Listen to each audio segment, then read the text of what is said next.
આણંદ નજીક વલસાડ ખાતે આવેલ શિક્ષણ સંસ્થામાં એક હત્તું શાસન રચી વ્યાપક ભ્રષ્ટાચાર આચરવામાં આવ્યાની આશંકા વ્યક્ત કરી જાગો ગુજરાત અભિયાન હેઠળ સ્થાનિક નાગરિક જીતેન્દ્રભાઈ ઈમાનદારે સવાલ ઉઠાવતા શિક્ષણનું વ્યાપારીકરણ પર અંગુલી નિર્દેશ કરીને તપાસ હાથ ધરવામાં આવીની માંગ કરાઈ તેવું ઈમાનદાર દ્વારા આક્ષેપ કરવામાં આવ્યા।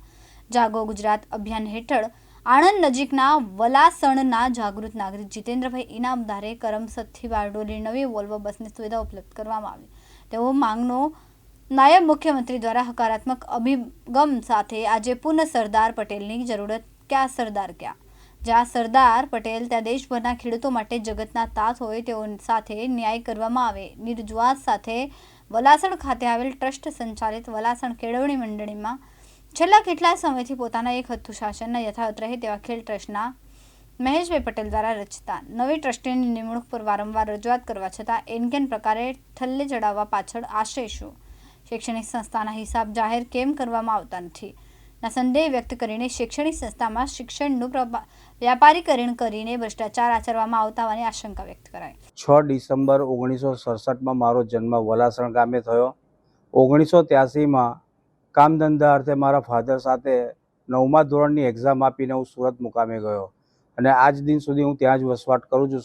સુરતથી વલાસણ અવારનવાર અવરજવર થાય છે અને સોશિયલ પ્રવૃત્તિઓમાં હું રસ ધરાવું છું અને આજની જે પ્રેસ વાર્તા કરી રહેલા છે એ વલાસણમાં આવેલ વલાસણ કેળવણી મંડળની અંદર જે ગોબાચારી ચાલી રહેલી છે અને આપખુદશાહી હિટલરશાહી જે ચાલી રહેલી છે એની સમક્ષ અવાજ ઉઠાવવા માટે મેં આપ સૌને એકત્રિત કરેલા છે કે જે તમારા થકી મારો અવાજ ગાંધીનગર દિલ્હી સુધી પહોંચે એવી મારી નમ્ર વિનંતી છે। આક્ષેપોમાં સાહેબ તો જે બંધારણના જોગવાઈઓ મુજબ જે કોઈ ખાલી સીટો પડેલી છે એ પહેલામાં પહેલી તો ભરી દે। બીજું હિસાબો ઓડિટો એમણે રજૂ કર્યા હોય, હિસાબો ઓડિટ કર્યા હોય તો ગામની સમક્ષ મૂકે યા તો જે તે હોદ્દાદારોની સામે મૂકે, એમના કેળવણી મંડળમાં મૂકે, પણ કમસે કમ સંસ્થા શું કરી રહી છે એ તો જાણવાનો અધિકાર છે ને।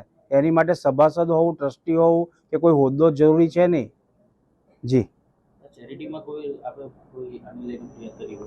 ના, ચેરિટીમાંથી સાહેબ મેં અત્યારે બંધારણની કોપી અને આ તે બધા ડોક્યુમેન્ટ્સ કઢાયા છે અને 1 મહિનાની અંદર એટલે સમજો ને 15 દિવસની અંદર જે કંઈ મારે જરૂરી પુરાવા જોઈએ છે એ બી મળી જશે। ચીમકી નહીં સાહેબ, બહુ રિક્વેસ્ટથી એમને આવેદનપત્ર આપવા જઈ રહેલો છું આવતીકાલે અને આપ સૌ મિત્રોને પણ આ આમંત્રણ આપું છું। 11 વાગે 5-25 વ્યક્તિઓને શાંતિથી એમને રિક્વેસ્ટ 2 હાથ જોડીને કરું છું કે વલાસણ કેળવણી મંડળના બંધારણમાં રહીને તમે આનો યોગ્ય નિકાલ કરો। ચીમકી નહીં સાહેબ, વિનંતી કરવા જઈ રહેલો છું। ચિરાગ સૈયદ, દિવ્યાંગ ન્યૂઝ, આણંદ।